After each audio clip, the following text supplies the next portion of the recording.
Assalamu alaikum dear students, this is your physics teacher Sir Gufran Ali and we are going to start chapter number 11 and the topic is thermodynamics. ये thermodynamics जो है बहुत important topic है और इससे related theoretical questions भी हैं as well as numerical questions भी हैं, तो इसको हम डिटेल से आज कोशिश करेंगे कि आज की क्लास में इसको कवर अप कर लें। तो थर्मोडायनामिक्स जब स्टार्ट करेंगे तो first of all we should know the definition of thermodynamics. और आई थिंक आप सब लोगों ने सेकेंड ईयर फिज़िक्स में बहुत डिटेल से ये पढ़ा, फर्स्ट ईयर केमिस्ट्री में भी पढ़ा था और सेकेंड ईयर फिज़िक्स में भी डिटेल से ये टॉपिक पढ़ा है। तो थर्मोडायनामिक्स में हम क्या पढ़ते हैं, थोड़ा सा रिकॉल करें। यस जी, thermodynamics is the branch of physics that deals with the conversion of heat energy into mechanical energy. So in thermodynamics we will study heat energy का कन्वर्जन इनटू मैकेनिकल एनर्जी और vice versa, mechanical और इनको heat energy में convert कर सकते हैं। ठीक है, so the branch of physics that deals with the conversion of heat energy into mechanical energy is called thermodynamics. अब जब हम थर्मोडायनामिक्स स्टडी करते हैं तो इसके कुछ लॉज आते हैं। ठीक है, तो there are 3 laws of thermodynamics जो हमें डिस्कस करने हैं। सबसे पहले है फर्स्ट लॉ ऑफ थर्मोडायनामिक्स, फिर है second law of thermodynamics and third one is zeroth law of thermodynamics. तो ये तीनों लॉज जो है हमें वन बाय वन करके डिस्कस करने, तीनों से रिलेटेड जो है थियोरेटिकल क्वेश्चंस भी हैं as well as numerical based question भी हैं। तो हम कोशिश करते हैं कि आज की क्लास में ये कवर करें। तो पहले हम डिस्कस करने जा रहे हैं आज की क्लास में first law of thermodynamics.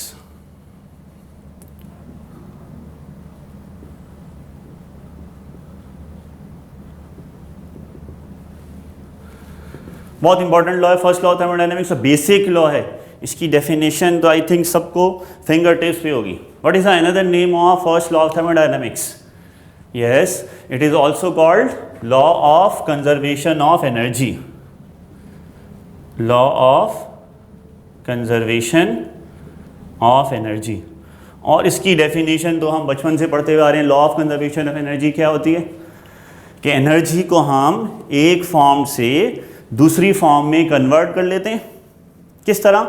In such a way that total energy हमेशा कैसी रहे, कांस्टेंट रहे। तो इसकी स्टेटमेंट अगर मैं आपसे कहूँ what is the statement of first law of thermodynamics और law of conservation of energy, it states that energy can neither be created nor be destroyed, but it can be converted from one form of energy into another form of energy। ये तो basic definition है कि energy हमेशा एक form से दूसरी form में convert होती है। इस तरह कि टोटल एनर्जी हमेशा कांस्टेंट रहती है। ठीक है, अब स्पेसिफिकली हम यहाँ पे डिस्कस कर रहे हैं थर्मोडायनामिक्स। तो जब हम थर्मोडायनामिक्स स्टडी करेंगे तो हम स्पेसिफिकली खाली हीट एनर्जी और मैकेनिकल एनर्जी का रिलेशन देखेंगे। ठीक है, तो इन terms of these two energies first law of thermodynamics को हम कैसे डिफाइन कर सकते हैं? और ये भी स्टेटमेंट आप लोगों ने पढ़ी होगी सेकेंड ईयर फिजिक्स में। ठीक है, इसको हम दोबारा आपको बता देते हैं। ये स्टेटमेंट क्या है? इन terms of heat and mechanical energy, when ever heat energy enters into the system. इसको मैं डायग्राम से आपको एक्सप्लेन कर देता हूँ। Let suppose I have a cylinder, उसमें कोई हमारे पास गैस है। ठीक है, इस गैस का इनिशियल वॉल्यूम है लेट सपोज V1, इसकी इंटरनल एनर्जी है U1, इसका इनिशियल टेम्परेचर है T1 और हमने इस पर कोई प्रेशर अप्लाई किया हुआ है P। Now we supply some heat energy to the system. तो ये हीट एनर्जी क्या करती है? ये हीट एनर्जी 2 काम करती है। पहला काम क्या करती है? It changes the internal energy of the system and second work क्या करेगी? ये टेम्परेचर चेंज करेगी। जी, तो ये हम इसकी फाइनल स्टेट बना देते हैं। तो जैसे हीट एनर्जी एंटर होगी, मॉलिक्यूल्स की इंटरनल एनर्जी चेंज होकर U1 से U2 हो गई। और वी नो दैट जब भी इंटरनल एनर्जी चेंज होती है तो क्या चेंज होता है? टेम्परेचर चेंज हो जाएगा और मॉलिक्यूल्स इस पिस्टन को अपवर्ड मूव करेंगे, जिसकी वजह से इसका फाइनल वॉल्यूम चेंज हो गया, V2 हो गया। सो यहाँ पे जो हीट एनर्जी एंटर हुई इसने 2 काम किए। तो इसका हम मैथमेटिकल फॉर्मूला अगर ऐसे लिखें कि हीट एनर्जी जो एंटर होगी सिस्टम में, ये पहले क्या करेगी, it changes the internal energy of the system, changes the internal energy and remaining part से क्या होगा, रिमेनिंग पार्ट से some work is done by the system. तो ये स्टेटमेंट है फर्स्ट लॉ ऑफ थर्मोडायनामिक्स की in terms of heat energy. अब इसका मैथमेटिकल फार्मूला, ये तो हमने वर्डिंग में लिखा है, मैथमेटिकल फार्मूला कैसे लिखेंगे, हीट एनर्जी डेल्टा क्यू होती है, we know that, change of internal energy, internal energy U होती है, तो डेल्टा यू इंटरनल एनर्जी और प्लस वर्क डन को हम डेल्टा डब्ल्यू, ठीक है। और वर्क डन हमें पता आइसो थर्मोडायनामिक्स में वर्क डन जो है, ये फॉर्मूला, इसकी डेरिवेशन आपको करने की ज़रूरत नहीं है, जस्ट आपको पता होना चाहिए कि वर्क डन किसके बराबर होता है, प्रेशर और चेंज इन वॉल्यूम का product. So this is the statement of first law of thermodynamics. I repeat it, क्या होता है first law of thermodynamics, whenever heat energy enters into the system it changes the internal energy and system perform some work. तो work done जो होता है वो किसके बराबर होता है, the product of pressure and the change in volume. अब फर्स्ट लॉ ऑफ थर्मोडायनामिक्स हमने एक्सप्लेन कर दिया। फर्स्ट लॉ ऑफ थर्मोडायनामिक्स में डिफरेंट एप्लीकेशंस हैं, ये भी आप लोगों को पता होंगी। कितनी एप्लीकेशंस हैं, 2 हैं, 3 हैं, 4? जी बिल्कुल, there are 4 applications of first law of thermodynamics. तो हम इसको वन बाय वन हम डिस्कस कर लेते हैं। तो एप्लीकेशंस का टॉपिक बहुत इंपॉर्टेंट है, इससे रिलेटेड MCQs आते हैं, ठीक है। कॉन्सेप्चुअल है, तो अगर ये आपको कॉन्सेप्ट क्लियर होगा so you can easily do that MCQ, ठीक है। तो एप्लीकेशंस ऑफ फर्स्ट लॉ कर लेते हैं।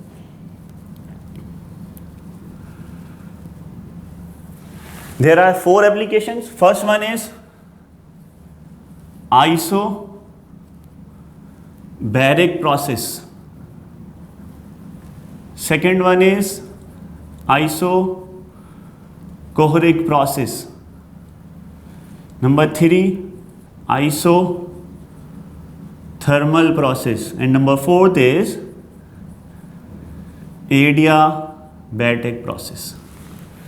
सो ये चारों प्रोसेस से रिलेटेड आपको कॉन्सेप्ट क्लियर होना चाहिए और इनसे रिलेटेड MCQs थ्योरी वाले भी आते हैं और न्यूमेरिकल भी आते हैं। तो हम डिस्कस कर लेते हैं चारों को। आइसो का मतलब क्या होता है, iso means same, baric means pressure, इसका मतलब क्या है, ऐसा प्रोसेस जिसमें हमें प्रेशर को चेंज ना करना हो। इसमें हमने क्या रखना है, pressure remain constant. Is it clear? तो प्रेशर रिमेन कांस्टेंट है, ऐसा प्रोसेस है। आइसोकोरिक का मतलब क्या है, yes, in which volume of the system remain constant, जिसमें हमने वॉल्यूम को कांस्टेंट रखना है, वॉल्यूम चेंज नहीं करना, ठीक है। फिर आइसोथर्मल का मतलब क्या है, ऐसा प्रोसेस जिसमें हमने temperature and internal energy remain constant रखनी, क्लियर। और फाइनल प्रोसेस कौन सा, एडियाबैटिक, इसमें क्या होता है, इसमें हमने हीट एनर्जी रिमेन कांस्टेंट, ठीक है। इसका मतलब क्या है, एडियाबैटिक का मतलब कि in which a system, a process in which neither heat energy enters into the system nor it leaves out from the system, ठीक है। तो चारों प्रोसेस अप्लाई करते हैं हम इस कंडीशन पे कि what will happen and there final formula क्या होगा इनका, ठीक है। तो आइसोबैरिक प्रोसेस तो सिंपल सा यही है। देखिए हमने यहाँ पे क्या चीज़ कांस्टेंट रखी हुई है, प्रेशर कांस्टेंट रखा हुआ है। तो जब भी आइसोबैरिक प्रोसेस में हम हीट एनर्जी सप्लाई करेंगे, उसका कुछ पार्ट इंटरनल एनर्जी चेंज करेगी, प्लस रिमेनिंग पार्ट से सिस्टम वर्क डन करेगा। तो for isobaric process I can write formula over here, delta Q is equal to, क्या हुआ, देखिए इंटरनल एनर्जी चेंज हुई, डेल्टा यू, डेल्टा यू कैसे लिखेंगे, U2 minus U1। Final internal energy ज़्यादा होगी, इनिशियल इंटरनल एनर्जी कम, is it clear. Plus work done किसके बराबर होगा, P डेल्टा V। तो P तो as it is pressure constant है, डेल्टा V को कैसे लिखेंगे, V2 माइनस V1। तो हमारे पास ये स्टेटमेंट हो गई फर्स्ट लॉ ऑफ थर्मोडायनामिक्स की, जिसमें हमने प्रेशर को रिमेन कांस्टेंट रखा है, प्रेशर को चेंज नहीं किया, इज इट क्लियर। तो सिंपल सा यही formula first law of thermodynamics में आइसोबैरिक के लिए होगा।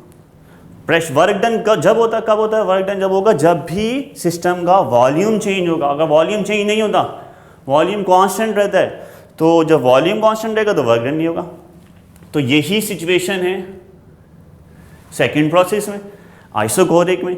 आइसोकोरिक में हमने क्या रखना है, वॉल्यूम कांस्टेंट रखना है। तो वॉल्यूम कांस्टेंट रखने के लिए हमें क्या करना पड़ेगा जी बताइए? वॉल्यूम कांस्टेंट रखने के लिए जी हमें प्रेशर को इंक्रीज करना पड़ेगा। Is it clear? तो ये स्टेटमेंट क्या हो जाएगी यहाँ पे, फॉर्मूला अगर हम लिखें, जो हीट सप्लाई कर रहे हैं वो क्या काम करेगी, पहले इंटरनल एनर्जी चेंज करेगी U2 minus U1 plus volume change होगा या नहीं होगा? इसमें वॉल्यूम चेंज नहीं होगा बिकॉज वॉल्यूम कांस्टेंट है। तो P डेल्टा V इज 0। तो हमारे पास खाली ये स्टेटमेंट, इसको पहले डेल्टा U ही लिखते हैं। Here change in volume is 0, so हमारे पास फाइनल स्टेटमेंट क्या हो जाएगी, delta Q is equal to delta U, U2 minus U1 भी करके लिख सकते हैं इसको, ठीक है। तो ये हमारे पास फर्स्ट लॉ ऑफ थर्मोडायनेमिक्स में आइसोकोरिक की स्टेटमेंट होगा। आइसोकोरिक में क्या होता है, वॉल्यूम कांस्टेंट होता है और वर्क डन इसमें कैसा होता है, 0 होता है, ठीक है। ये बहुत इंपॉर्टेंट है, MCQs में पूछेंगे इसमें। फिर final third one, isothermal process. Isothermal process में हमने क्या करना है, टेम्परेचर भी कांस्टेंट रखना है और इसके साथ साथ ये दोनों चीज़ें याद रखनी है, टेम्परेचर और internal energy of the system remain constant. तो इसको परफॉर्म करने के लिए हम इसको सिस्टम को प्लेस करते हैं ऑन अ हीट रिजर्वायर और प्रेशर को स्लोली डिक्रीज करते हैं। वो डिटेल से डिस्कस करने की जरूरत नहीं है, फिलहाल हम इसमें फार्मूला लिख देते हैं। तो फार्मूला में यहाँ पे देखिए, जब यहाँ पे इंटरनल एनर्जी कांस्टेंट होगी तो यहाँ पे चेंज ऑफ इंटरनल एनर्जी कितना होगा, yes, change in internal energy 0। तो फार्मूला क्या हो जाएगा, delta Q is equal to delta U is 0 here plus work done P delta V। तो फाइनल स्टेटमेंट क्या हो गई, delta Q is equal to P delta V। इसका मतलब क्या है, इन आइसोकोरिक प्रोसेस, जो isothermal process, work done by the system जो होता है वो मैक्सिमम वर्क डन होता है।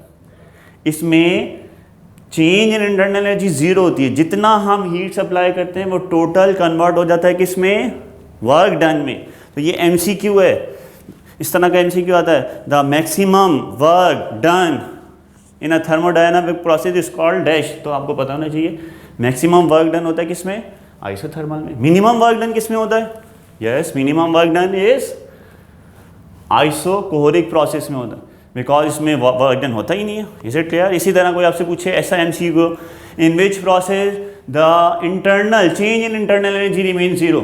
तो चेंज इन इंटरनल एनर्जी कब 0 होती है, यस, इन आइसोथर्मल प्रोसेस। तो इस टाइप के MCQ आते हैं, तो आपको कॉन्सेप्ट अगर क्लियर होगा तो आप MCQ इजीली कर पाएंगे। Is it clear? अच्छा, last one is adiabatic process.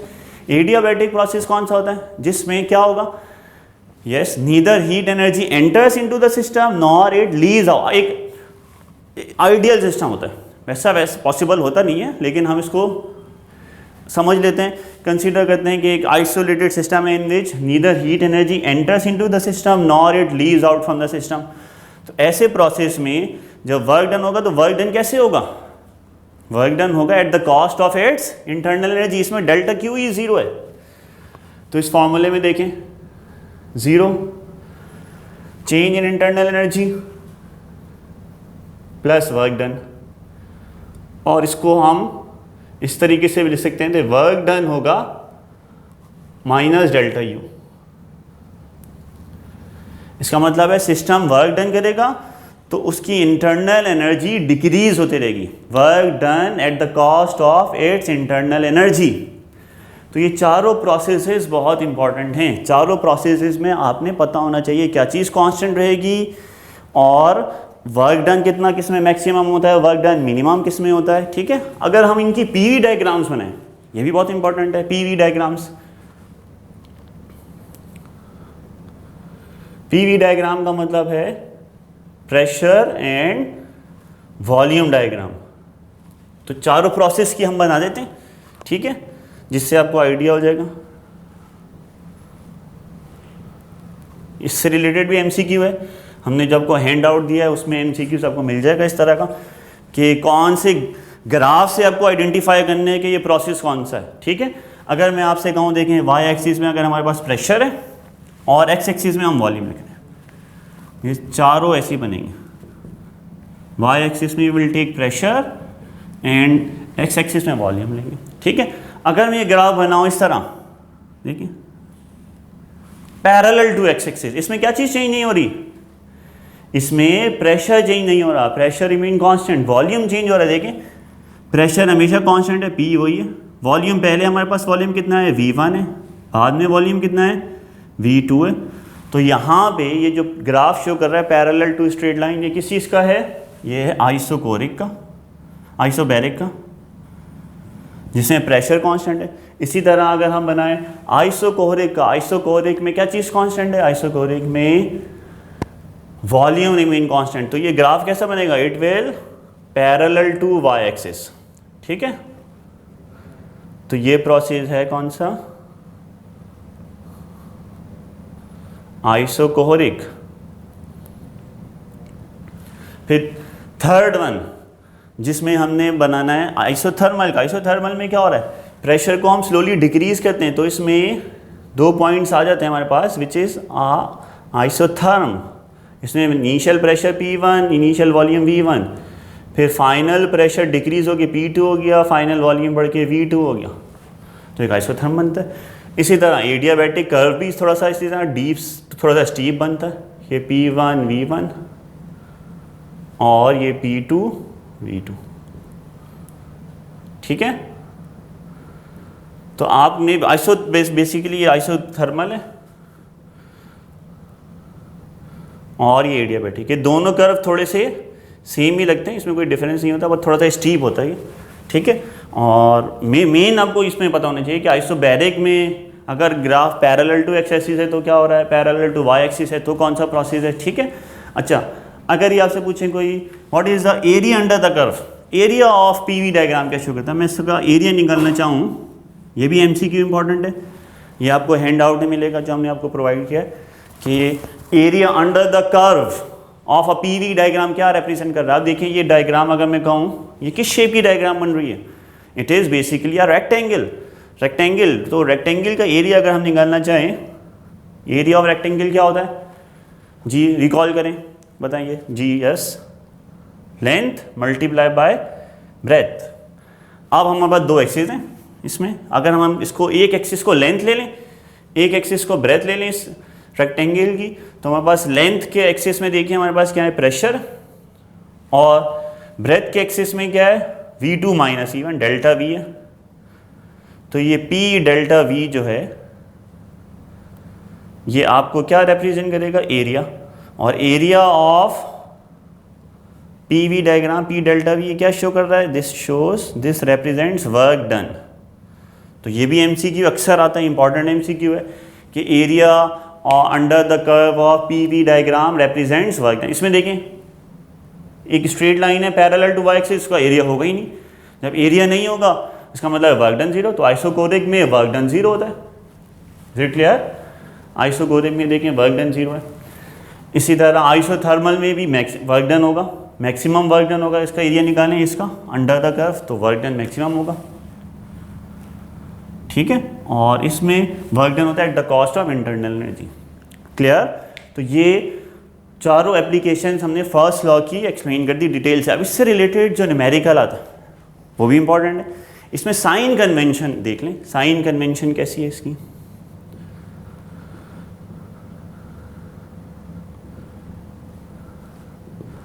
अब हमारे पास देखिए इसमें हीट एनर्जी है, इंटरनल एनर्जी है एंड वर्क डन है। 3 चीज़ें, तीनों एनर्जीज हैं। फर्स्ट लॉ ऑफ थर्मोडायनेमिक्स में तीनों एनर्जीज हैं, याद रखिएगा, heat energy, internal energy, work done, तीनों एनर्जीज हैं, तीनों का यूनिट सेम होता है जूल्स। तो अब हमारे पास तीनों के साइन कुछ हैं। फॉर एग्जांपल अगर मैं आपसे सप्लाई कहूँ कि किसी सिस्टम में हीट एनर्जी एंटर हो रही है, तो इसका मतलब क्या है, हीट हम सप्लाई कर रहे हैं, given heat supply to the system it will taken as positive. और अगर किसी सिस्टम में से हीट को रिमूव कर रहे हैं, heat rejected out from the system, तो it will taken as negative.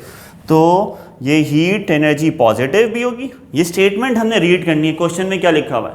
अगर क्वेश्चन में मेंशन है कि heat energy rejected, 100 joules of heat energy rejected या रिमूव फ्रॉम द सिस्टम, तो we will take it as negative.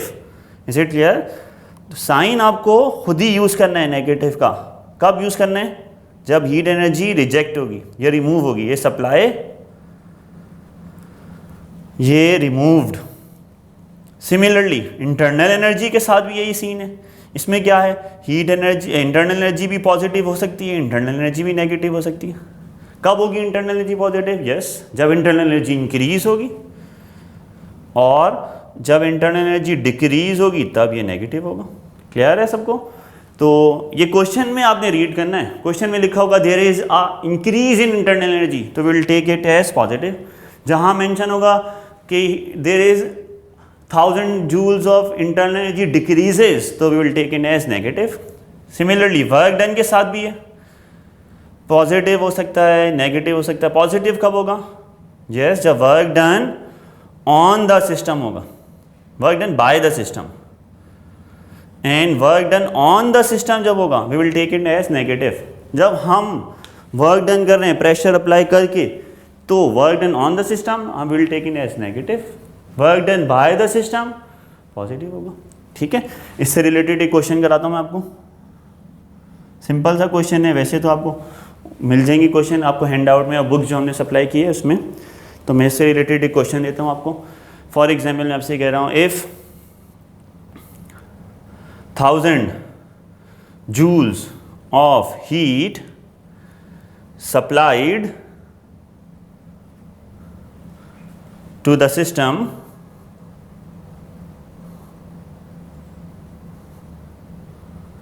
at the same time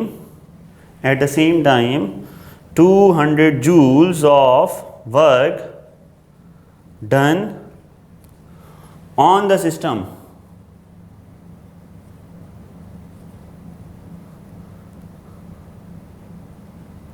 calculate the change in internal energy। ठीक है, simple सा question है, बहुत आसान सा, कि हमने एक सिस्टम को 1000 जूल्स ऑफ हीट सप्लाई किया, और उसी टाइम पे हमने 200 जूल्स ऑफ वर्क डन किया ऑन द सिस्टम। तो अब यहाँ पे इसका डेटा बना लें। हीट एनर्जी सप्लाई की है, तो हीट एनर्जी जब भी सप्लाई करेंगे पॉजिटिव होगी, 1000 पॉजिटिव। वर्क डन सिस्टम पे किया है ऑन द सिस्टम, नेगेटिव होगा, तो वर्क डन नेगेटिव होगा 200 जूल्स। और यहाँ पे आपने इंटरनल एनर्जी कैलकुलेट करनी है। कौन से फॉर्मूले से करेंगे? जस्ट ये वाला सिंपल फर्स्ट लॉ का फॉर्मूला अप्लाई करें।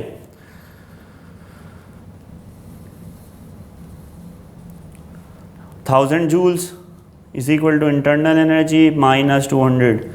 ये प्लस माइनस माइनस हो जाएगा, इधर आके पॉजिटिव होगा, और फाइनल आंसर क्या हो जाएगा? 1000 प्लस 200।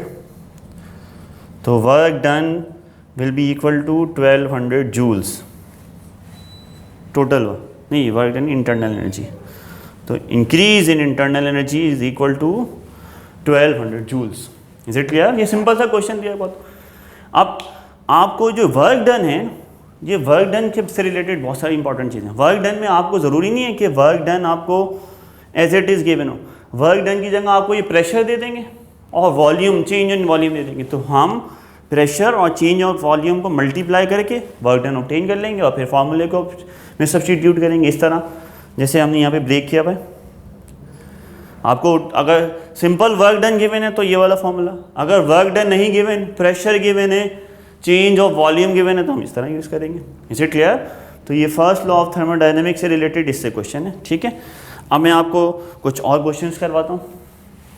ओके, नाउ अब हम डिस्कस करने जा रहे हैं ज़रा फर्स्ट लॉ की ही से रिलेटेड कुछ और क्वेश्चंस जो हैं वो हम डिस्कस करते हैं। ठीक है, तो ये जो फर्स्ट लॉ ऑफ थर्मोडायनामिक्स से रिलेटेड जो फॉर्मूला है, delta Q is equal to delta U plus P delta we.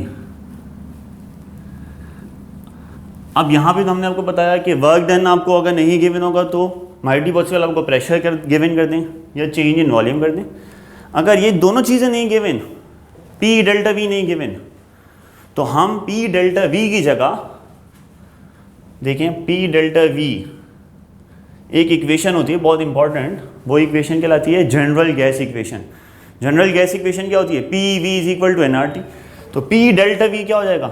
N R delta T. Is it clear? तो सम टाइम्स कुछ क्वेश्चंस में ऐसा होगा कि आपको पी डेल्टा वी गिवन नहीं होगा, वर्क डन नहीं गिवन होगा, उसकी जगह आपको क्या गिवन हो जाएगा? एन क्या चीज़ है? Number of moles. आर क्या चीज़ है? Gas constant. ये तो दोनों चीज़ें कांस्टेंट है। और delta T change of temperature. तो इस तरीके से भी हम पी डेल्टा वी ऑब्टेन करेंगे। और डेल्टा क्यू,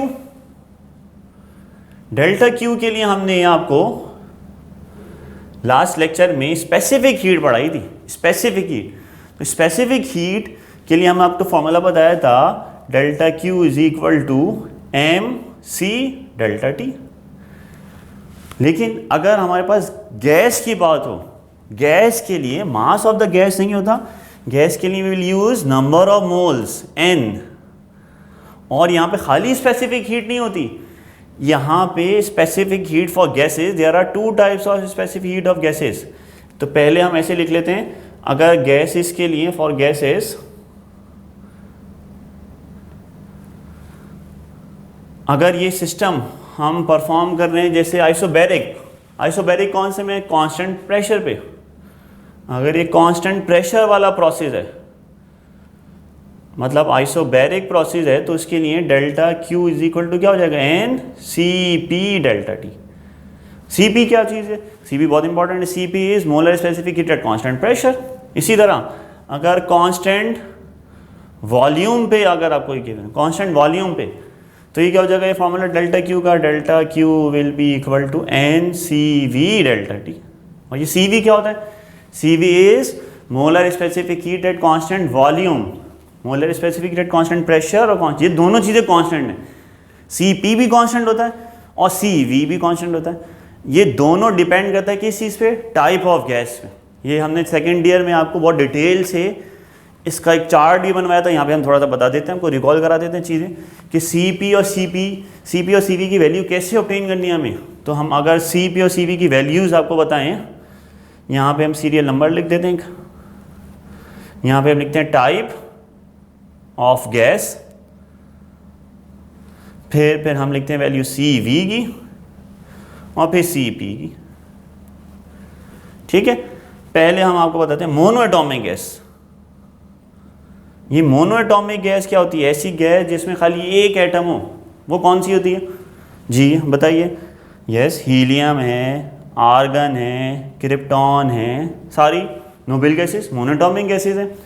तो इसमें हमारे पास जो सी वी की वैल्यू होती है वो कितनी होती है? इसमें मॉलिक्यूल 3 डायमेंशन में जस्ट मूव करते हैं। ठीक है, तो इसमें 3/2 आर के बराबर वैल्यू। 3/2 को और कैसे दे सकते हैं? इसको हम लिख सकते हैं 1.5 आर। ठीक है, 1.5। ठीक है, इसको फ्रैक्शन होल नंबर भी लिख सकते हैं। इसी तरह सी पी किसके बराबर होता है? ये स्टेटमेंट हमें याद होनी चाहिए, हमने सेकेंड ईयर में किया, क्या किया कि C P minus C we is equal to क्या होता है? Gas constant R. तो अगर यहाँ से सी पी निकालना चाहें तो सी पी किसके बराबर होगा? R plus C V. C V की वैल्यू में एक आर ऐड कर देंगे तो हमारे पास सी पी आ जाएगा। तो यहाँ से अगर सी पी निकालें तो 1.5 आर में एक आर ऐड करें तो 2.5 आर हो जाएगा। इसका मतलब है 5/2 आर, यानी 2.5 आर हो गया। क्लियर? इसी तरह अगर हमारे पास डायटोमिक गैस है, डायटोमिक गैस जिसमें 2 एटम्स हैं, फॉर एग्जांपल है हाइड्रोजन है, ऑक्सीजन है, ठीक है, इसी तरह कोई और क्लोरीन है, ये सारी डायटोमिक गैसेज हैं। इसमें molecules 3 dimension X Y Z के साथ साथ सर्कुलर मोशन भी करते हैं, क्लॉकवाइज एंटी क्लॉक। तो ये 5/2 आर होता है। और इसको अगर मैं फ्रैक्शन में लिख, डेसिमल में लिखूँ, 2.5 आर हो जाएगा। और इसका सी पी निकालें कितना हो जाएगा? 2.5 में एक ऐड कर दें 3.5 हो जाएगा, यानी 7/2 आर। ठीक है, और finally for polyatomic gas,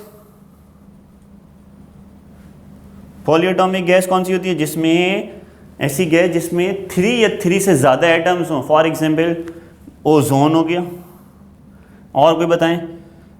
ammonia हो गया NH3, ठीक है, इसी तरह कोई भी और गैस हो सकती है। तो इसमें जो डिग्री ऑफ फ्रीडम होते हैं एटम्स के, वो वाइब्रेशनल मोशन भी ऐड हो जाता है, linear motion XYZ, circular motion as well as vibratory motion. तो इसमें ये जो वैल्यू होती है, इसमें ये वैल्यू कितनी होती है 7/2R, यानी कितना हो गया 3.5R, ठीक है। और इसकी वैल्यू क्या हो जाएगी, एक ऐड कर देंगे तो ये हो जाएगा 9/2R। समटाइम्स कुछ जगहों पे इसको हम 6/2R भी आपको मिलेगा। तो दोनों करेक्ट हैं, कंफ्यूज नहीं होना। ये 8/2R हो जाएगा, यानी 4R, ठीक है। तो आपने CV और CP की वैल्यू याद रखनी है। वो कैसे डिपेंड करे, वो किस चीज़ पे डिपेंड करे, depends upon type of a gas, monoatomic gas है, डायटॉमिक गैस है या पॉलीटॉमिक गैस है, ठीक है। तो ये फर्स्ट लॉ ऑफ थर्मोडायनेमिक्स का फॉर्मूला है, हम इस फॉर्मूले से निकाल सकते हैं। P∆V नहीं गिवन होगा, अभी कैसे बताया हमने, कैसे निकलेगा ये कौन सी इक्वेशन है, जनरल गैस इक्वेशन से निकलेगा, ठीक है। और ये अगर डेल्टा क्यू आपको नहीं पता, डेल्टा क्यू में अगर आपको पता कांस्टेंट प्रेशर पे, तो कांस्टेंट प्रेशर ऐसे यूज करेंगे। इसी तरह कांस्टेंट वॉल्यूम है तो इस तरह। और इसमें CV और CP अब मैं आपको इससे रिलेटेड एक क्वेश्चन कराता हूँ, ठीक है। बाकी आपको कुछ क्वेश्चंस आपको हैंडआउट्स में भी हमने प्रोवाइड किए।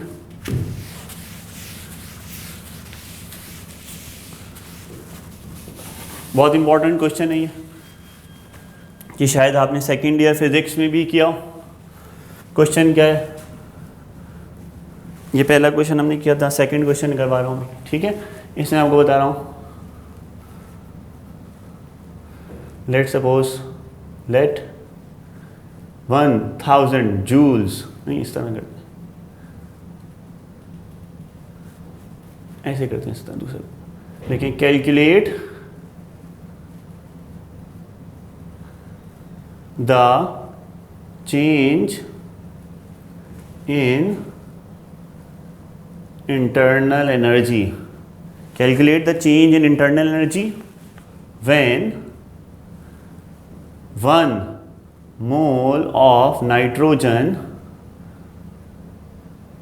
is heated from -50 degree centigrade to 50 degree centigrade at constant volume and constant pressure, ठीक है। अभी थोड़ा सा ट्रिकी क्वेश्चन है। इसमें आपने क्या करना है, calculate the change in internal energy of 1 mole of a gas. 1 mole of a gas जब उसको हीट कर रहे हैं, कैसे, from -50 degree centigrade to 50 degree centigrade, ठीक है। तो अब आपने इसमें पता क्या है, इसमें आपको, इसमें हमने डाटा बना लेते हैं। इसमें हमें पता है क्या, नंबर ऑफ मोल्स पता है। अब ज़रूरी नहीं 1 मोल हो, कोई भी मोल हो सकते हैं, 10 मोल्स हो सकते हैं, 5 मोल्स हो सकते हैं, ठीक है। इसी तरह आपको टेम्परेचर का चेंज पता होना चाहिए। इनिशियल टेम्परेचर कितना है -50, फाइनल टेम्परेचर कितना है 50। तो ये आपने, बच्चे इसमें भी कंफ्यूज हो जाते हैं कि चेंज कैसे निकलेगा। हमेशा चेंज कैसे निकालते हैं, ज़्यादा में से कम को माइनस कर देते हैं। तो डेल्टा T कितना हो जाएगा, T2 - T1, 50 माइनस, और ये भी -50 है, तो कितना हो जाएगा 100 डिग्री सेंटीग्रेड। और यही चेंज इन टेम्परेचर है, तो केल्विन में भी सेम होगा। तो याद रखिएगा, ये बहुत इंपॉर्टेंट पॉइंट है कि चेंज ऑफ टेम्परेचर चाहे सेंटीग्रेड में हो चाहे केल्विन में हो, दोनों में सेम रहेगा। Is it clear? या तो हमें पहले इसमें +273 करें, फिर डेल्टा T निकालें, तब भी यही आएगा 100 केल्विन। अब आपने क्या फाइंड आउट करना है, हमने फाइंड आउट करना है डेल्टा U। ए पार्ट में कब, जब क्या चीज कांस्टेंट हो, जब वॉल्यूम कांस्टेंट हो, कांस्टेंट वॉल्यूम पे। और बी पार्ट में डेल्टा U निकालना है हमने एट कांस्टेंट प्रेशर पे, ठीक है। तो अब बताइए जरा, कांस्टेंट वॉल्यूम में हमें पता है कि जब हम कांस्टेंट वॉल्यूम में कौन सा प्रोसेस है, फौरन रिकॉल करना है, कांस्टेंट वॉल्यूम मतलब ये फर्स्ट लॉ ऑफ थर्मोडायनामिक्स है। फर्स्ट लॉ ऑफ थर्मोडायनामिक्स में जब कांस्टेंट वॉल्यूम होता है उस प्रोसेस को कहते हैं आइसोकोरिक। आइसोकोरिक प्रोसेस में डेल्टा क्यू जो है वो बराबर होता है जस्ट इंटरनल एनर्जी के, बिकॉज उसमें वर्क डन जीरो होता है। वर्क डन जीरो, जो हीट एनर्जी सप्लाई की उसने खाली क्या किया, इंटरनल एनर्जी चेंज की। अब हमने internal energy change find out करना है। डेल्टा क्यू पता ही नहीं, डेल्टा क्यू कैसे निकालेंगे? डेल्टा क्यू अभी हमने बताया डेल्टा क्यू कांस्टेंट प्रेशर पे होगा तो इस तरह, कांस्टेंट वॉल्यूम पे होगा तो इस तरह। तो अब कांस्टेंट वॉल्यूम पे तो डेल्टा क्यू किसके बराबर हो जाएगा? हो जाएगा N C we delta T.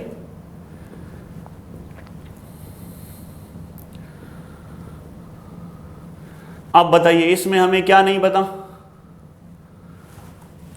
Number of moles given है, डेल्टा टी गिवन है, सीवी नहीं पता। सीवी हमने कैसे निकालना है? सीवी हमने देखना टाइप ऑफ गैस कौन सी है। यहाँ पे नाइट्रोजन गैस है, नाइट्रोजन डायटोमिक गैस होती है, ठीक है, ये आपको आइडिया होना चाहिए। अब इसका सीवी कितना होता है? 5/2R। तो यहाँ पे वैल्यूज पुट करते हैं। एन की वैल्यू 1 मोल है, सीवी कितना है? 5/2R है, डेल्टा टी 100, तो it will be equal to, ये 2.5 है, multiply by 100 R, it will be equal to कितना? 250 R हो गया। सिमिलरली अगर अब हम यही क्वेश्चन करें फॉर आइसोबैरिक, आइसोबैरिक में मतलब कांस्टेंट प्रेशर पे, कांस्टेंट प्रेशर पे तो फॉर्मूला क्या होता है? Delta Q is equal to delta U plus P delta V. अब इसमें अगेन हमें पी डेल्टा वी नहीं पता, तो हमने आपको बताया कि पी डेल्टा वी जब नहीं पता होगा तो हम कैसे निकालेंगे? जनरल गैस इक्वेशन से, एन आर डेल्टा टी से। तो और डेल्टा क्यू कैसे निकालेंगे? कांस्टेंट प्रेशर वाले फॉर्मूले से। तो इसकी जगह क्या लिख देते हैं? N C P delta T is equal to delta U plus P delta V की जगह N R delta T. Delta U को एलिमिनेट कर लें, एन सी पी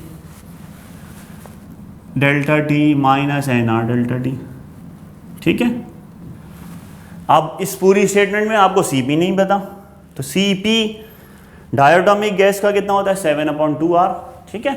तो वैल्यू सब्सटीट्यूट करते हैं, delta U is equal to number of moles 1 है, C P की वैल्यू 7/2R है, डेल्टा टी 100 है, माइनस यहाँ पे 1 moles R as it is 100। तो delta U will be equal to ये हो जाएगा 3.5 multiply by 100 R minus 100R। So delta U is equal to 350R minus 100R and it will be equal to 250R। R की value put कर दें, R is 8.3142। Is it clear? तो इसमें देखिए at constant volume पे and at constant pressure the change in internal energy remain constant. Why? क्यों? Change in internal energy का answer क्यों सेम आया है? एट कांस्टेंट प्रेशर पे भी सेम है, एट कांस्टेंट वॉल्यूम पे भी सेम है जी, बिकॉज इंटरनल एनर्जी जो चेंज होती है वो डिपेंड करती है किस चीज़ पे? It depends upon change of temperature. तो इन दोनों केसेस में टेम्परेचर का चेंज 100 है, तो change in internal energy remain constant. Is it clear? तो फर्स्ट लॉ ऑफ थर्मोडायनामिक्स से रिलेटेड जितने पॉसिबल क्वेश्चन हो सकते हैं वो हमने डिस्कस कर लिए, डिटेल से डिस्कस कर लिया, इसकी सारी एप्लीकेशंस डिस्कस कर ली, इसके साइन कन्वेंशंस डिस्कस कर लिए। इसने आपको बता दिया कि किस तरह आपको ब्रेक कर सकते हैं। P delta we general gas equation से निकालेंगे, डेल्टा क्यू कांस्टेंट प्रेशर पे कुछ और होगा, कांस्टेंट वॉल्यूम पे कुछ और होगा, सी पी और सी वी की वैल्यूज़ हम इस चार्ट से निकालेंगे विद द हेल्प ऑफ जो हमें गैस सप्लाइड है। अगर मोनोटॉमिक गैस है तो उसके लिए वाली वैल्यूज़, डायटोमिक गैस है इसके लिए वैल्यू, पोलिएटोमिक गैस है तो ये वैल्यू। Is it clear? तो अब हम डिस्कस करते हैं यहाँ से सेकेंड लॉ ऑफ थर्मोडायनामिक्स के कुछ टॉपिक्स, ठीक है। इसको हम रब कर देते हैं। चलें अब हम स्टार्ट करते हैं सेकेंड लॉ ऑफ थर्मोडायनामिक्स, ठीक है। फर्स्ट लॉ तो हमने डिटेल से डिस्कस कर लिया, second law of thermodynamics.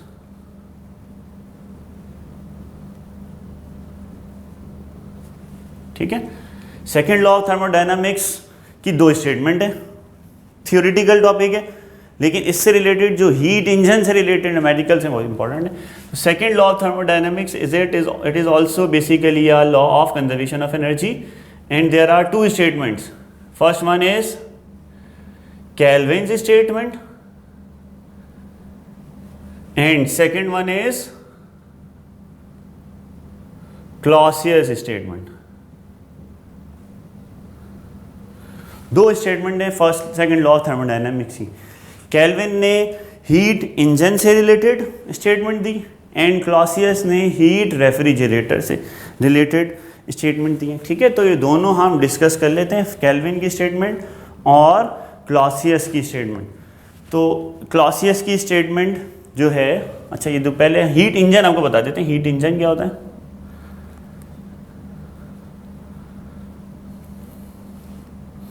Engine कोई बताएगा व्हाट इज इंजन? इंजन का मेन काम क्या होता है?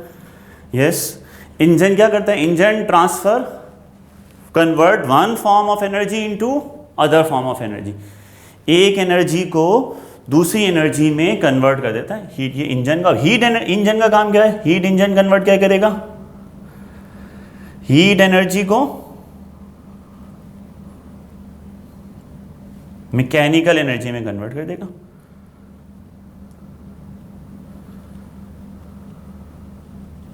ठीक है, फॉर एग्जाम्पल मैं आपसे कहूं फैन कौन सा इंजन है?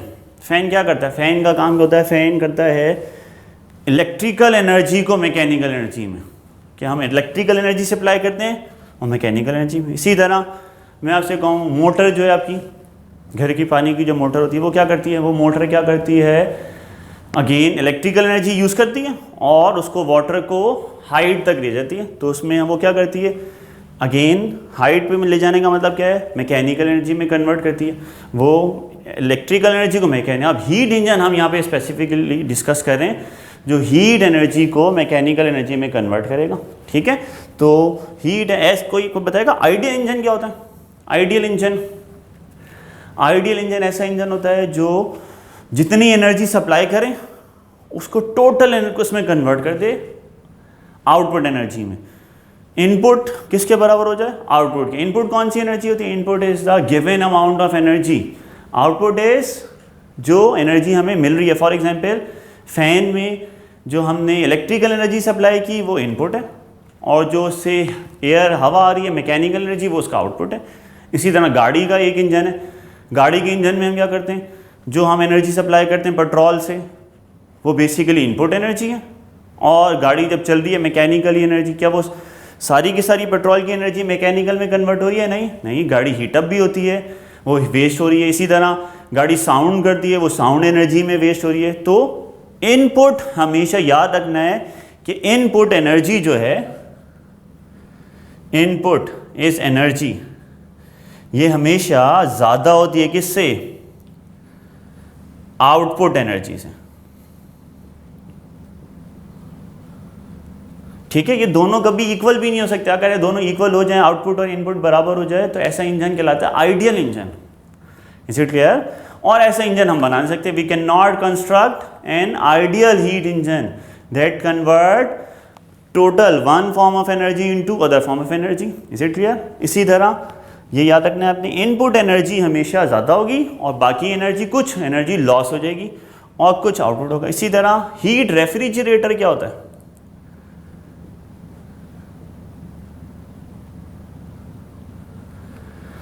रेफ्रिजरेटर का काम क्या होता है? रेफ्रिजरेटर या हम कहें एसी का काम क्या होता है? एसी का काम क्या होता है कि एनर्जी हमें हमेशा पता है। यहाँ पे अगर मैं एक कप टी रखूँ जिसका टेम्परेचर है, लेट सपोज टी का टेम्परेचर है, हॉट होती है टी 75 डिग्री सेंटीग्रेड, इसको हमने रख दिया रूम में, तो क्या इसको ठंडा करने के लिए कुछ करना पड़ेगा? ये ऑटोमेटिकली हीट ट्रांसफ़र होगी। हीट ऑटोमेटिकली हॉट बॉडी से एटमॉस्फेयर में ट्रांसफर हो जाएगी। ये एटमॉस्फेयर का टेम्परेचर है लेट सपोज 30 डिग्री सेंटीग्रेड। तो हीट का फ्लो, नेचुरल फ्लो क्या होता है? From hot body to cold body. ये नेचुरल फ्लो ऑफ हीट है। हमें इसमें कुछ भी नहीं करना पड़ेगा कि हीट को ठंडा करने के लिए हीट ऑटोमेटिकली ट्रांसफर हो। लेकिन अब फर्दर हमने हीट को, इस टी को, या जब ये रूम टेम्परेचर पे आ जाएगी, इसको फर्दर कूल डाउन करना है। फर्दर कूल डाउन करने के लिए हमें क्या करना पड़ेगा? उसको रेफ्रिजरेटर में प्लेस करना पड़ेगा। रेफ्रिजरेटर क्या करता है?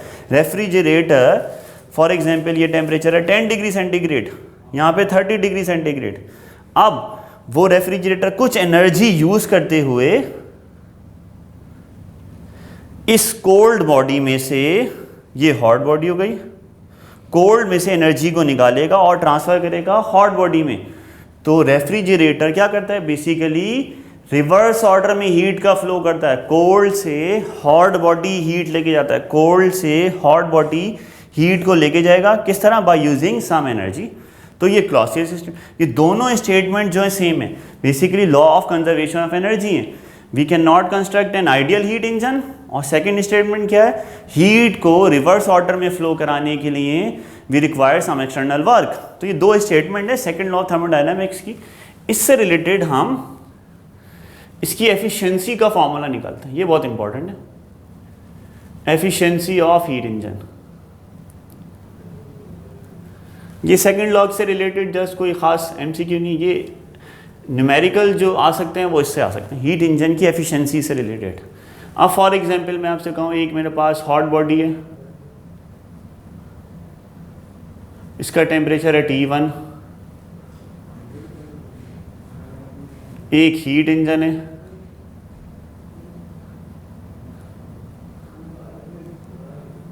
और एक कोल्ड बॉडी, इसका टेम्परेचर है T2, ठीक है। अब ये इंजन कैसे वर्क करेगा, इंजन ऐसे वर्क करेगा, it will take some amount of energy from hot body, कुछ हॉट बॉडी से एनर्जी एब्जॉर्ब करेगी। लेट सपोज वो Q1 है, Q1 कौन सी एनर्जी हो गई, ये इनपुट हो गई, बिकॉज इसने इंजन ने एनर्जी एब्जॉर्ब की हॉट बॉडी से, ठीक है। फिर ये कुछ एनर्जी वेस्ट करेगा टूवर्ड सिंक, ये Q2 हो गई। Q2 कौन सी एनर्जी है, Q2 is the waste energy. हमेशा याद रखिएगा वेस्ट ज़रूरी होता है, ऐसा कोई इंजन नहीं होता जिसमें एनर्जी वेस्ट ना हो। Is it clear.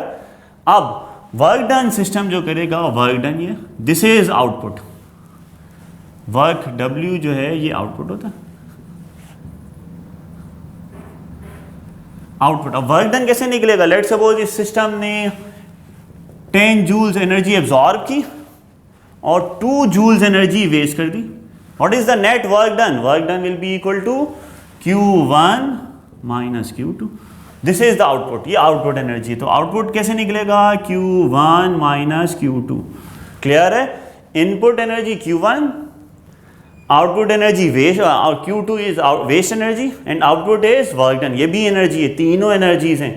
सो अगर मैं इसकी एफिशिएंसी का फॉर्मूला लिखूं, एफिशिएंसी क्या होता है, efficiency is the ratio between, MCQ है ये भी, ratio between output and input, और हमेशा इसको मेजर करते हैं परसेंटेज में।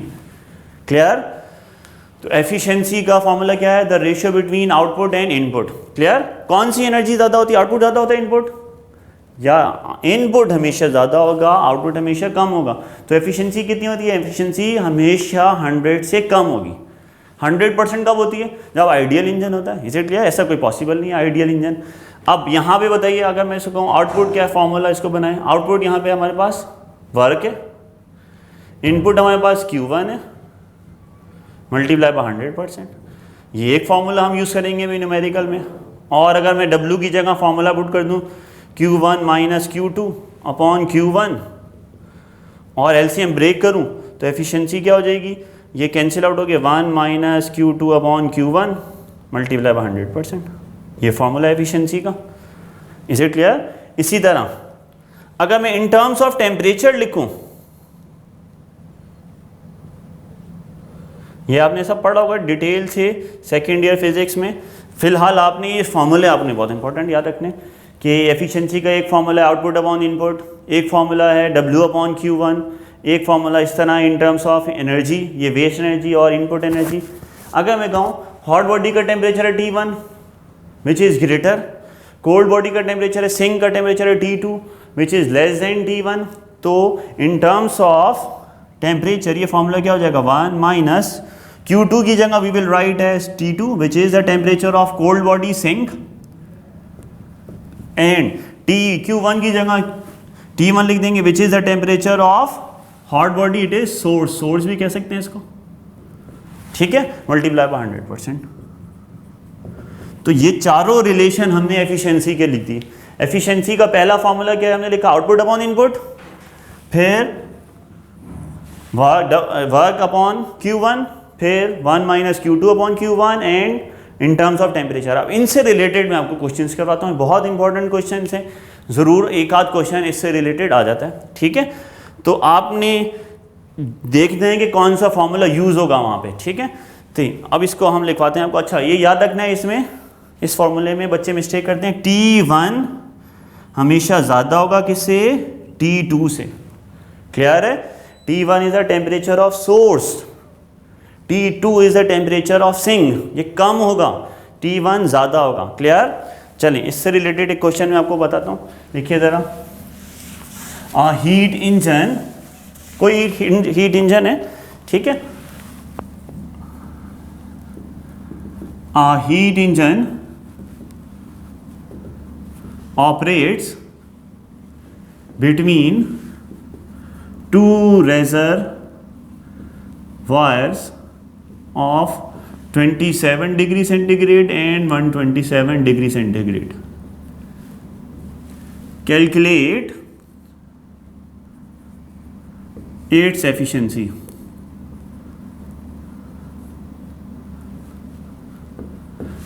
एक हीट इंजन है जो ऑपरेट कर रहा है between two reservoirs of temperature 27 and 127 degree centigrade. आपने इसकी एफिशिएंसी निकालनी है। अब इससे बच्चे क्या कंफ्यूज हो जाते हैं कि कौन सा टेम्परेचर T1 है, कौन सा T2 है। हमने बताया ये पहला जो गिवन होगा वो T1 नहीं होगा, बच्चे इसको T1 कर देंगे, दूसरा T2। ये याद रखिएगा, T1 हमेशा ज़्यादा वाला टेम्परेचर है, T2 हमेशा कम वाला टेम्परेचर है, ठीक है। तो यहाँ पे T1 will be equal to 127 और T2 इज 27। एफिशिएंसी आपने फाइंड आउट करनी है। अब ये एफिशिएंसी कैसे कैलकुलेट करेंगे आप? सबसे पहले इसमें क्या चीज़ इंपॉर्टेंट है जी, इसमें क्या चीज़ इंपॉर्टेंट है? बच्चे एक मिस्टेक ये भी करते हैं कि क्या डायरेक्ट फार्मूला यूज़ कर लें, efficiency is equal to 1 minus T temperature वाला। इसमें आपने क्या करना है, टेम्परेचर को हमेशा केल्विन में रखना है।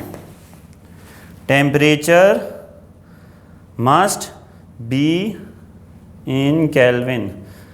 ये बात आपने अपने माइंड में अच्छी तरह बिठा लें कि जहाँ भी खाली टेम्परेचर यूज़ हो रहा है, जहाँ डेल्टा टी नहीं है, चेंज इन टेम्परेचर नहीं, खाली टी है, मतलब T2 अलग है, T1 अलग है, तो वहाँ पे हमेशा temperature must be in kelvin, ठीक है। तो केल्विन में कैसे करते हैं, ये हमने लास्ट क्लास में अब तो बताया था। जस्ट 273 ऐड कर देंगे, इसमें भी 273 ऐड कर देंगे,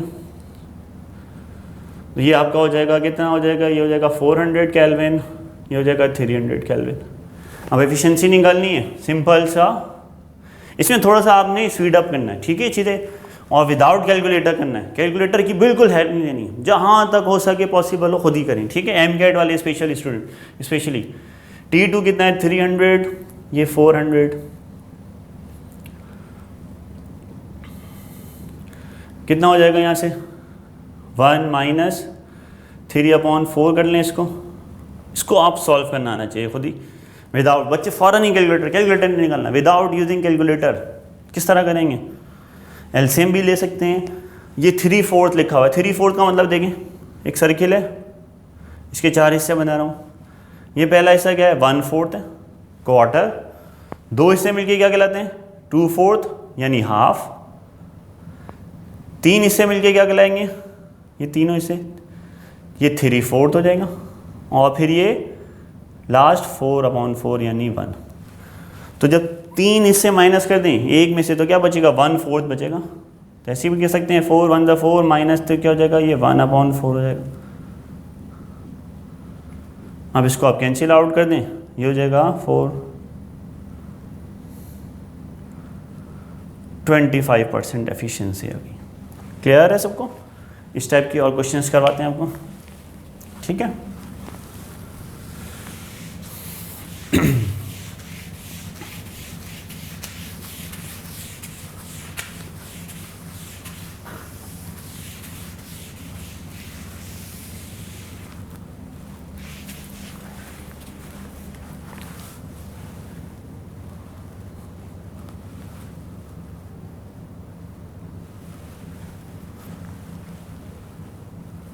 Calculate the efficiency of a engine, ठीक है, calculate the efficiency of a heat engine in which the temperature of source is twice the temperature of sink. Conditional question है, थोड़ा सा क्वेश्चन को रीड करना, कंडीशन इसमें पता चल गई आपको फौरन ही, फिर आपको फॉर्मूला क्लिक करेगा, आप इजीली सॉल्व कर सकेंगे। क्या क्वेश्चन है? एफिशिएंसी निकालनी है हीट इंजन की, ठीक है, तो आपने डाटा बना लिया, एफिशिएंसी निकालनी है। इसमें क्या गिवन है? In which temperature of source क्या होता है? T1 होता है, और टेम्परेचर ऑफ सिंक T2 होता है।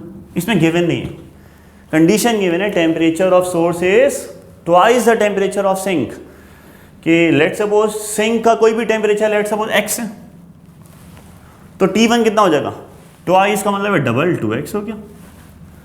आप इसको T भी लिख सकते हैं, किसी भी तरीके से कर सकते हैं, ठीक है। आप फॉर्मूला अप्लाई करें और अभी सॉल्व करें।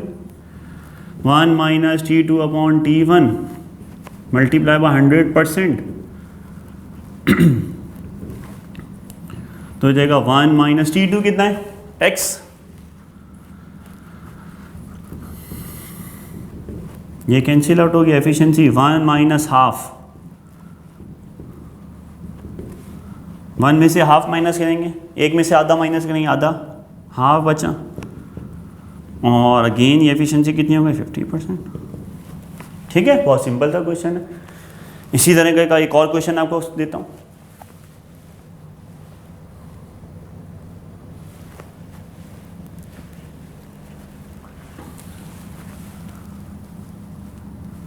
Calculate the efficiency of heat engine at which, in which लिख देते हैं, the temperature of sink is quarter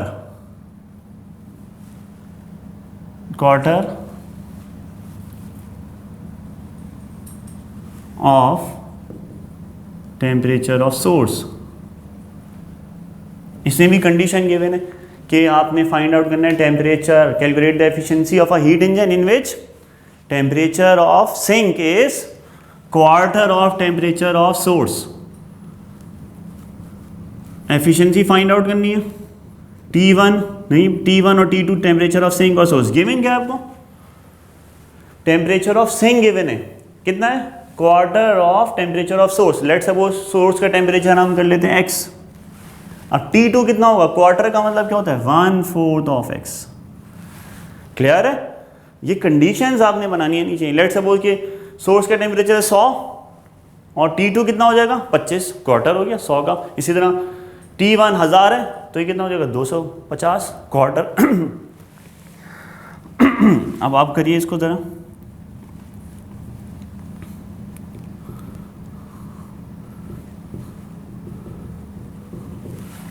इसको अब फॉर्मूले में अप्लाई करें वैल्यूज़, ठीक है, और फिर इसको सॉल्व करिएगा। ये आपका होम असाइनमेंट है, इसको सॉल्व करिएगा, सिंपल सा है।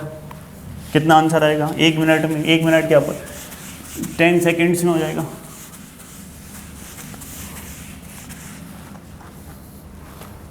करा देते हैं, दूसरा क्वेश्चन दे देंगे। 1 माइनस T2 इज 1/4x, ये x हो गया। अब तो बहुत आसान हो गया, x से x कैंसिल हो जाएगा। 1 minus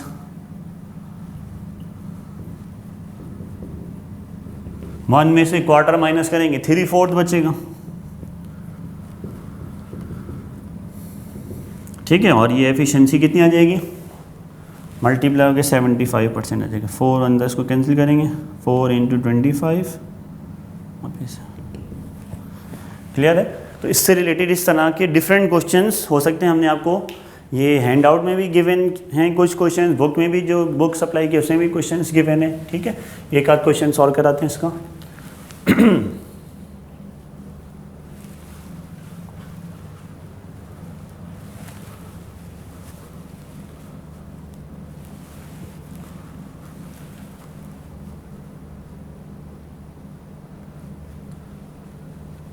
if the difference between if the difference between temperatures of source and sink is 100 degree centigrade, having an efficiency of let's suppose 50%, then calculate the temperature of source and sink. ठीक है, question क्या given है, repeat कर रहा हूँ. If the difference between temperatures of source and sink is 100 degree centigrade, then and having an efficiency of 50%, then calculate the temperature of source and sink. थोड़ा सा confusing है, इसमें डिफरेंस ऑफ टेम्परेचर गिवन है, मतलब T1 minus T2. ये नहीं करना T2 minus T1, यहाँ पे याद रखिएगा T1 टेम्परेचर सोर्स का ज़्यादा होता है, T2 कम होता है. कितना गिवन है, 100. बच्चे क्या मिस्टेक करते हैं, इसको केल्विन में कन्वर्ट करने के लिए 273 ऐड कर देंगे, ये गलत हो जाएगा. ये भी हमने आपको बताया था पहले भी, जहाँ भी आपको डिफरेंस ऑफ टेम्परेचर गिवन हो तो डिफरेंस ऑफ टेम्परेचर सेंटीग्रेड में एंड केल्विन में कैसा होता है, सेम होता है. इसमें 273 ऐड नहीं करना, खाली जहाँ T1 हो, खाली जहाँ T2 अलग अलग हो उसमें आपने कन्वर्ट करना है. ठीक है, और एफिशिएंसी आपको गिवन है 50%, आपने T1 कैलकुलेट करना है, T2. कौन सा फार्मूला अप्लाई करेंगे, ठीक है बताइए कौन सा फार्मूला. कुछ फार्मूले अपने आपको लिखवाए थे अभी एफिशिएंसी के, 1 माइनस टेम्परेचर्स वाला यूज़ करेंगे बिकॉज टेम्परेचर गिवन है. अब इसमें क्या कैसे करें अप्लाई, आसान तरीका बताएं. T1 माइनस T2 गिवन है, यहाँ पे एलसीएम ले लेते हैं, ये क्या हो जाएगा, T1 एलसीएम लेंगे, ये हो जाएगा T1 minus T2 multiply by 100%. अब तो बहुत आसान हो गया, अब तो इजीली सॉल्व कर सकते हैं. कर लेंगे, मैं करा दूं, चलिए ये करा देते हैं. एफिशिएंसी 50% है, T1 माइनस T2 100 है, T1 नहीं पता,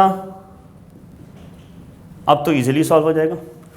ये 50 इधर आ जाएगा, T1 इधर चलेगा, तो T1 is equal to 100 upon 50% multiply by 100%. ये कैंसिल आउट हो जाएगा, तो ये हो जाएगा 200 केल्विन हो गया.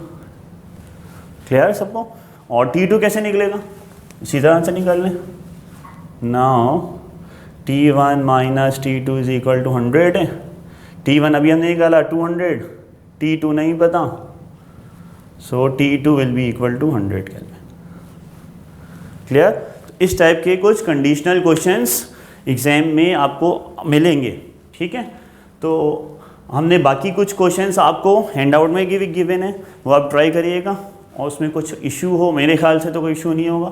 मोस्टली क्वेश्चंस हमने आपको एक्सप्लेन करती इसी टाइप के क्वेश्चन होंगे, या तो टेम्परेचर से रिलेटेड होंगे या एनर्जी से रिलेटेड होंगे. तो एनर्जी से रिलेटेड में एनर्जी वाला फार्मूला आप यूज़ करेंगे, टेम्परेचर से रिलेटेड टेम्परेचर वाला फार्मूला. तो हम आज की क्लास में यहाँ तक रखते हैं, फिर इसकी अब नेक्स्ट क्लास में हम इसके जो रिमेनिंग टॉपिक्स हैं उसको कवर अप करके चैप्टर 11 जो है वाइंड अप करेंगे. ठीक है, खुदा हाफिज़.